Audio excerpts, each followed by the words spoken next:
Agung berjumlah 22.312 jiwa atau 5.471 kakak yang terdiri dari laki-laki 11.307 jiwa dan perempuan sebanyak 11.005 jiwa, anak SD 2.051 jiwa, SMP 1.090 jiwa, SMA 925 jiwa, lansia 2.001 jiwa dan balita 1.721 jiwa. Anggara Tanah dan Agus Sudiatmike, Bali TV.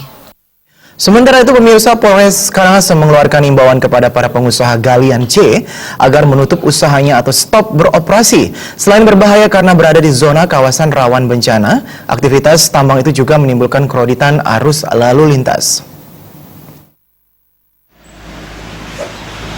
Berdasarkan pantauan di lapangan, lalu lintas truk galian C masih banyak di jalan menuju Kecamatan Kubu maupun arah balik ke Denpasar.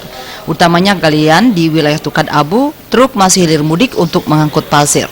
Salah satu supir truk pengangkut pasir Nengah Merta mengatakan dirinya merasa was-was juga dengan kondisi Gunung Agung saat ini, namun inilah pekerjaan satu-satunya yang bisa menghidupi ekonomi keluarganya. Dia mengatakan selagi masih ada stok pasir, akan dikerjakan sampai kondisi tidak memungkinkan lagi. Ada rasa was-was, Pak. Kalau was-was sih benten, ada was-was. Tapi karena pekerjaan jalan ini tidak ada lagi pekerjaan yang lain.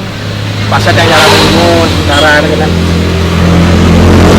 Tidak ada yang buka, ada tapi ya. Kita yang nggak ke bandara masalahnya. Lalu lelang truk galian C di tengah meningkatnya aktivitas Gunung Agung banyak menuai protes.